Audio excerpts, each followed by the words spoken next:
അസ്സലാമു അലൈക്കും വറഹ്മത്തുള്ളാഹി വബറകാതുഹു. നമ്മൾ പല ആളുകൾക്കും ഭയമുള്ള ആളുകളാണ് നമ്മൾ കൂടുതൽ ആളുകൾ അല്ലേ. പുറത്തിറങ്ങാൻ പേടിയുള്ള, വീട്ടിലേക്ക് ഒറ്റയ്ക്കിരിക്കാൻ പേടിയുള്ള, അങ്ങനെയുള്ള ആളുകളുണ്ട്. നമ്മൾ പല ആളുകളും ഒറ്റയ്ക്ക് കിടക്കാൻ പേടിയുള്ള, രാത്രിയിൽ പുറത്തിറങ്ങി നടക്കാൻ പേടിയുള്ള ആളുകളുണ്ട് നമ്മുടെ കൂട്ടത്തിൽ പല ആളുകളും. അപ്പോൾ നമുക്ക് ഭയം ഉണ്ടാകും, നമുക്ക് ഭയം ഉണ്ടാകും.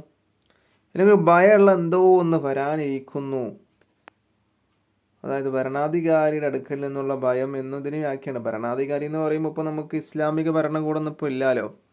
ഭരണാധികാരി എന്ന് പറയുമ്പോൾ നമ്മുടെ ഭരണാധികാരികൾ നമ്മുടെ ഇവിടെ മുഖ്യമന്ത്രിയും പ്രധാനമന്ത്രിയും അങ്ങനെയുള്ളതൊക്കെയാണ് നമ്മുടെ ഭരണാധികാരികൾ. അപ്പോൾ അവരുടെ അടുക്കൽ നിന്നുള്ള ഭയം, എന്തെങ്കിലും ബുദ്ധിമുട്ടുള്ള, പേടിപ്പെടുത്തുന്നെങ്കിലും ഒരു സംഭവങ്ങൾ നടക്കും എന്നുള്ളതൊന്നും ഇതിന് പറയാം. അപ്പോൾ ഇത് ഒരു സ്വപ്നത്തിൻ്റെ വ്യാഖ്യാനാണ്.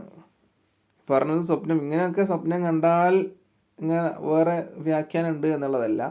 വേറൊരു സ്വപ്നം കണ്ടാൽ ഈ സംഭവം നടക്കും, അതിൻ്റെ വ്യാഖ്യാനാണ് ഈ പറഞ്ഞിട്ടുള്ളത്. ഭയം, ഭരണാധികാരികളുടെ അടുക്കൽ നിന്നുള്ള ഭയം എന്നുള്ളതൊക്കെ. അപ്പം മഴയോടുകൂടി ഇടിയും മിന്നലൊക്കെ സ്വപ്നം കണ്ടാൽ അതിൻ്റെ വ്യാഖ്യാനം നമ്മൾ മുന്നേ പറഞ്ഞിട്ടുണ്ട് അല്ലേ. ഇവിടെ പറയുന്നത് മഴയില്ലാത്ത ഇടിമുഴക്കം സ്വപ്നം കണ്ടാൽ, അല്ലാതെ മഴയോടും മിന്നോടും കൂടിയുള്ള ഇടിയല്ല കേട്ടോ. മഴയില്ലാത്ത ഇടിമുഴക്കം സ്വപ്നം കണ്ടാൽ അതിൻ്റെ വ്യാഖ്യാനം മഹാനായ ഇമാം നാബിൽസി എന്നവർ അവിടുത്തെ കിതാബിൽ 212 പേജിൽ പറയുന്നു.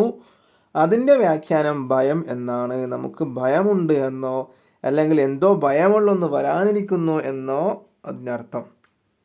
പിന്നെ ഭരണാധികാരിയുടെ അടുക്കൽ നിന്നുള്ള ഭയം എന്നും ഇതിൻ്റെ ഒരു വ്യാഖ്യാനമുണ്ട്. അപ്പോൾ ഇടി നാം സ്വപ്നം കണ്ടാൽ അതും മഴയോട് കൂടിയല്ല ഇടി, അതിൻ്റെ വ്യാഖ്യാനം നല്ലൊരു വ്യാഖ്യാനമൊന്നുമല്ല. അപ്പോൾ അടുത്ത വീഡിയോ ആയിട്ട് വീണ്ടും കാണാം. അല്ലാഹു തആല അതിന് തൗഫീഖ് നൽകട്ടെ. അസ്സലാമു അലൈക്കും വറഹ്മത്തുള്ളാഹി വബറകാതുഹു.